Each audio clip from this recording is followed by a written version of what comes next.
Multiple black and white images of the moon speeding towards the camera fascinate television viewers around the world as a US probe slams into the lunar surface. The Ranger series of probes were designed to take high-resolution photos of the lunar surface for evaluation of possible landing sites. Of the series, throughout the early and mid-60s, some 9 missions were flown. The first were launch failures. Ranger 3 missed the moon completely. Ranger 4 impacted. 5 missed and 6 impacted, but the onboard camera failed. Rangers 7, 8 and 9 all performed well, revealing several locations on the lunar surface worth investigating further. NASA was trying its hardest to keep alive its goal of putting a man on the moon first. 2 months before Ranger 3 launched, Major John Glenn, Navy fighter pilot, combat veteran, Trans-American flight speed record holder and astronaut, prepares to ride the Atlas booster aboard his Mercury spacecraft Friendship 7.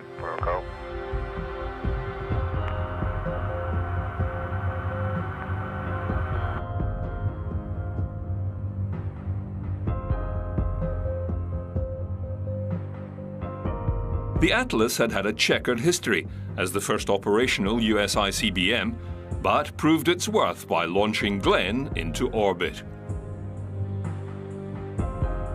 The Mercury test flights had been numerous, 6 flights with the Redstone booster and 6 with the Atlas. It weighed in at 260,000 pounds at launch and was slightly taller than Redstone.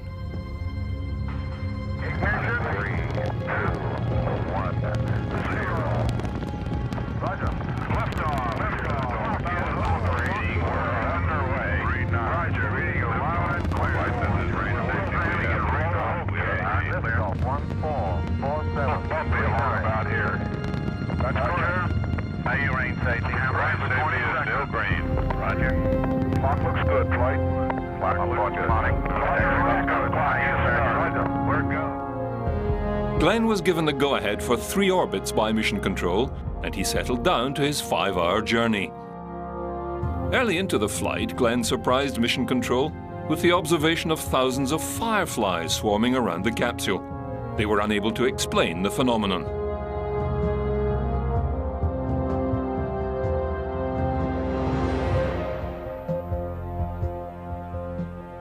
During his final orbit, an alarm alerted Mission Control to a possible fault.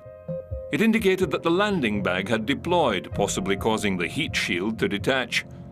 Without the heat shield, the capsule could not withstand the heat of re-entry into the atmosphere, and the craft would burn up in the searing 3,000-degree temperatures. The ground crew could do nothing. They recommended to Glenn that the retropack, which was held in place by metal straps over the heat shield, and which normally jettisoned prior to re-entry, should be kept on, and hopefully keep the heat shield in place. 3, 2, 1, fire. Retrofire. Friendship 7 descended toward Earth. Everyone held their breath. DC current take at 09. The retropack held and the heat shield was successful. Glenn reported his parachute was good and chatted with the recovery team whilst he drifted down to the sea. John Glenn was the hero of the hour, the first American to orbit the Earth and the first to avert a potential disaster. The United States was still in the race. President Kennedy himself flew down to pick Glenn up in Air Force One and whisk him back to the nation's capital for the celebrations and media coverage, ticker tape parades, and a speech to Congress. Scott Carpenter served as backup pilot to Glenn, but had his own opportunity to ride aboard Aurora 7 some 3 months later. May 25th, 1962, another successful Atlas launch. 3, 2, 1, 0. I feel the liftoff. The clock has started. Roger. Out and clear. A planned 3 orbits, identical to Glenn's, were to include some scientific observations. Notably, fluids in weightlessness, photography of the Earth's surface, and an unsuccessful attempt to spot a flare fired from the ground.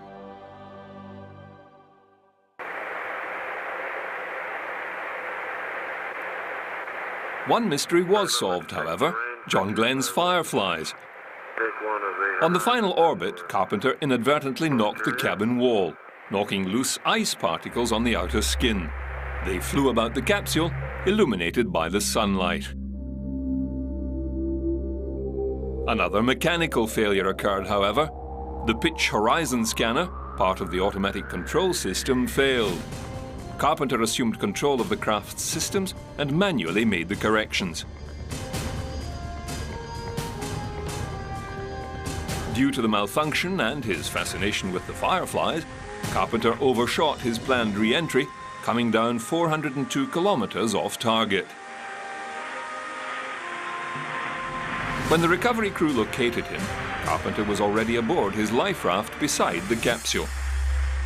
The United States had caught up with 2 successful orbital flights, manual control of spacecraft attitude, scientific and technical data improving their knowledge base.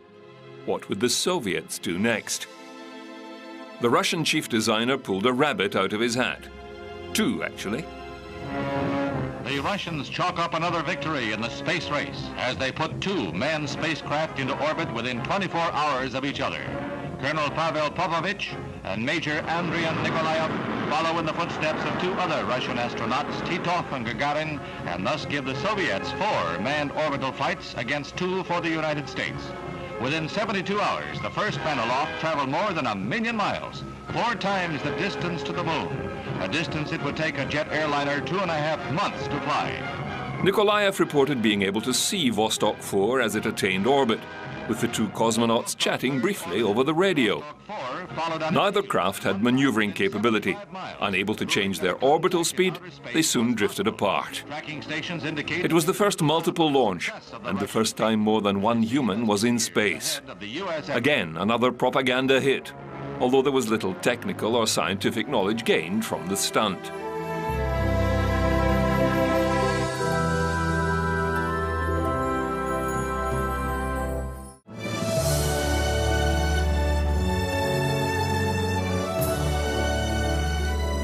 Nikolaev went on to break more records.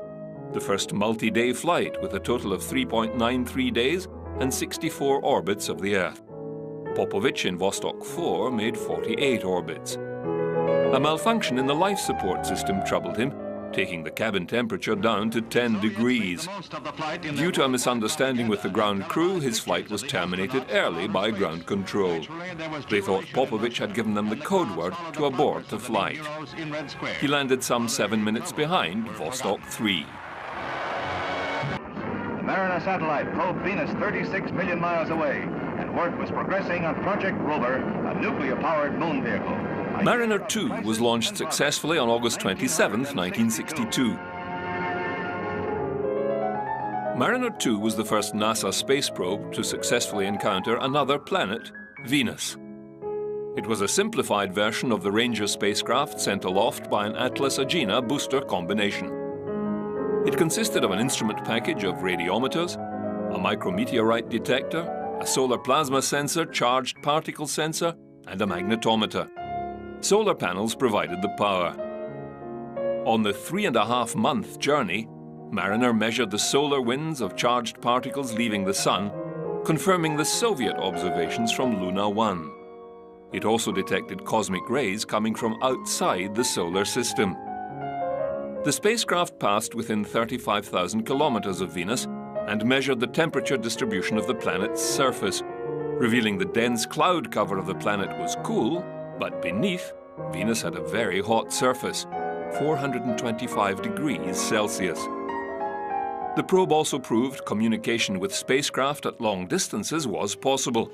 Those who came before us made certain that this country rode the first waves of the Industrial Revolution, the first waves of modern invention, and the first wave of nuclear power. And this generation does not intend to founder in the backwash of the coming age of space. We mean to be a part of it. We mean to lead it. We choose to go to the moon in this decade and do the other things, not because they are easy, but because they are hard. Because that goal will serve to organize and measure the best of our energies and skills. Because that challenge is one that we're willing to accept, one we are unwilling to postpone, and one we intend to win, and the others too. Liftoff, clock has started. She feels real nice. The third orbital flight of Mercury takes off October 3rd, 1962. Okay.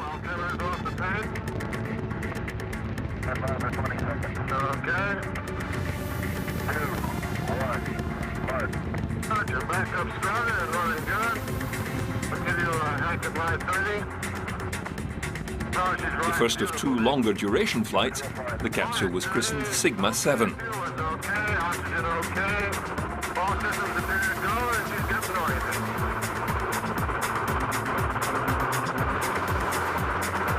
Once achieving orbit, Wally Schirra's spacesuit began to overheat, threatening to cancel the flight. He was able to adjust the coolant flow, and the temperature was brought under control. He was given the green light for 6 orbits.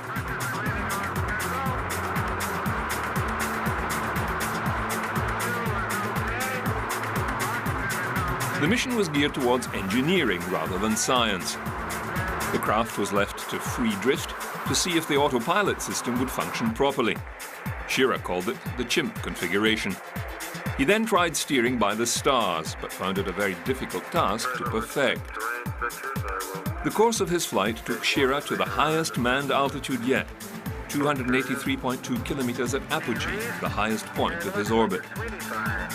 The flight lasted 9 hours, 13 minutes, and Sigma 7 splashed down in the Pacific Ocean, this time near the island of Midway, an almost flawless flight.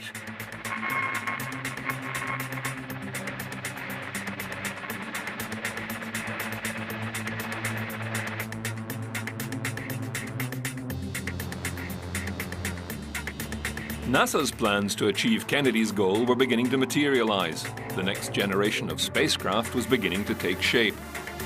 The Gemini program would take 2 astronauts into space with a far more sophisticated and maneuverable spacecraft.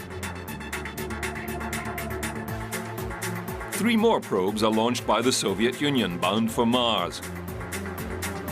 Mars 1962A was launched on October the 24th, 1962. The booster vehicle functioned well until the final stage exploded. 1 month later, Mars 1 is launched. It successfully made it to a trans-Mars trajectory. Communications failed en route, and it was never heard of again. A third attempt, Mars 1962B, failed to leave Earth's orbit. It is assumed the upper stage exploded. Aiming closer to home, the Soviets launched Luna 4 in April 1963. Following the previous success of the lunar probes, engineers and scientists were confident. However, this lunar lander missed the moon altogether and is now in a permanent orbit. Space exploration was a difficult and dangerous pursuit. There was still much to be learned before a successful lunar mission could be undertaken.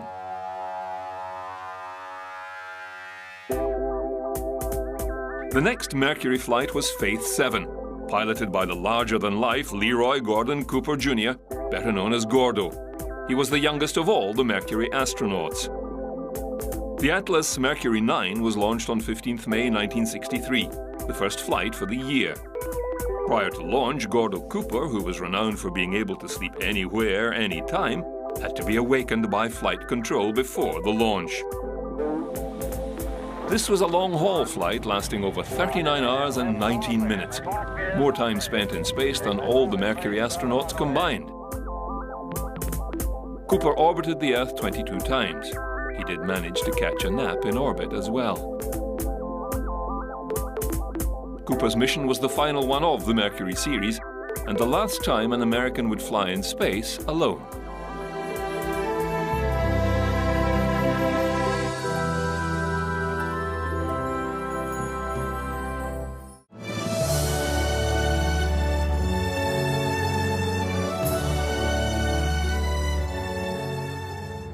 Valentina Tereshkova was so starstruck by the flight of Yuri Gagarin that her fellow workers at the textile factory where she worked nicknamed her Gagarin in a skirt. Born 6 March 1937 and living in the Upper Volga, Tereshkova was a trained parachutist but longed to fly in space. She wrote to Moscow asking to become a cosmonaut. She was readily accepted for a number of reasons. First, her father was a tank sergeant and war hero who died in the Finnish Winter War. And secondly, she was a member of the Communist Party. Korolev had suggested sending a woman into space soon after the success of Yuri Gagarin. A female cosmonaut corps was formed, and from 100 applicants, only 5 made the selection, Tereshkova being one of them. They all received training in rocket theory, spacecraft engineering, weightless flight training, isolation and centrifugal tests. Tereshkova also learned to fly as part of her training. June 14, 1963, Vostok 5, carrying cosmonaut Valery Bykovsky, roars into the sky. 2 days later, on the 16th of June, Valentina Tereshkova also lifted off aboard Vostok 6, the first woman in space. Once again, 2 cosmonauts were in orbit at the same time, and for a short period in close proximity to each other. Still with no maneuvering capability, the Vostoks quickly parted company. 26-year-old Tereshkova orbited Earth 48 times in 70 hours and 50 minutes. Bykovsky aboard Vostok 5 went on to a new endurance record of 81 orbits in 4 days, 23 hours and 6 minutes, a record for a single-occupant spacecraft still held today. Tereshkova would go on to marry cosmonaut Nikolaev. Some believed it to be an arrangement organized by the powers that be. They had a daughter in 1965, but the marriage didn't last.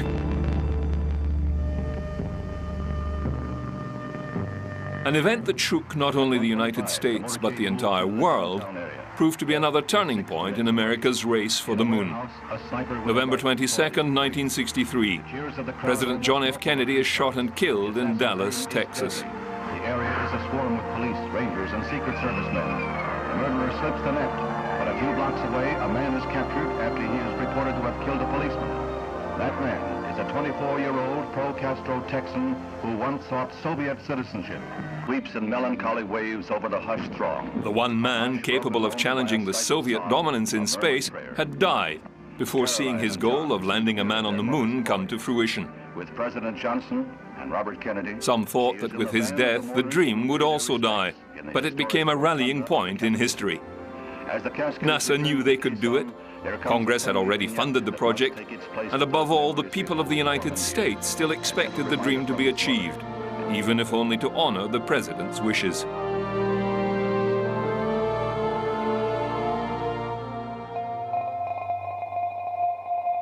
Voskhod was the next project for Korolev, a multi-man crew mission. Using Vostok components, the crew cabin was redesigned. The bulky ejector seat was removed, enabling 3 couches to be installed. This, however, also removed the escape capability for the 3-man crew. Due to the restricted space, they could no longer wear bulky spacesuits and would have to rely entirely on the cabin to maintain an atmosphere. Without ejector seats, the crew would have to ride the capsule back to Earth, landing, unlike the Americans in the ocean, on the ground.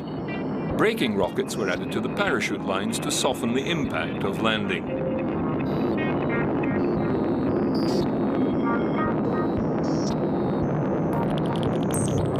Voskhod 1 was crewed by Vladimir Komarov as commander, Konstantin Feokistov, an engineer who had worked on the spacecraft design, and Boris Yegorov, a doctor. The latter 2 were fought for by Korolev against the military and their wish for pilots only. The mission was to be 2 weeks in duration, and Korolev argued a doctor would be critical to monitor the welfare of the crew and an engineer to fix anything that broke down over such a long mission. They were launched October 12, 1964. Their mission lasted only 1 day and 16 orbits. Nikita Khrushchev, the power behind the program, was deposed and their mission cut short. The people had no voice in that matter. However, Nikita was always in full voice. When he visited the United Nations, his harangue left the delegates aghast. власти между белыми и черными. The Central Committee pulled the red carpet from beneath Khrushchev and named Leonid Brezhnev as new party leader. Voskhod 1, however, did achieve some significant goals. First multi-crew flight, first doctor and first engineer in space, and they attained an altitude of 383 kilometers at apogee. Voskhod 2 was prepared with a very different goal in mind.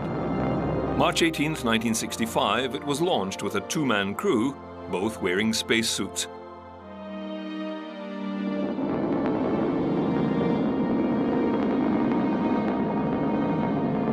Shortly after their first orbit, an inflatable airlock attached to the side of the spacecraft was inflated. And the pilot, Alexei Leonov, exited the spacecraft, leaving Commander Pavel Belyayev inside. The first spacewalk lasted 12 minutes. Leonov remained tethered to the spacecraft, an amazing feat considering the technology of the time. Leonov found his spacesuit stiffening, his hands slipping out of his gloves, and he had great difficulty in trying to get back inside the inflatable airlock. He had to dump some of his suit's pressure to enable him to scramble back inside. Then the two cosmonauts had trouble sealing the hatch, but they eventually succeeded and jettisoned the extended airlock prior to re-entry. To cap off the mission, they landed miles off course, and it took a day for the capsule to be found. The two cosmonauts had spent the night in the snowbound capsule, surrounded by wolves. Leonov's spacewalk was yet another international propaganda spectacular. The Americans still trailed behind in the race for the moon.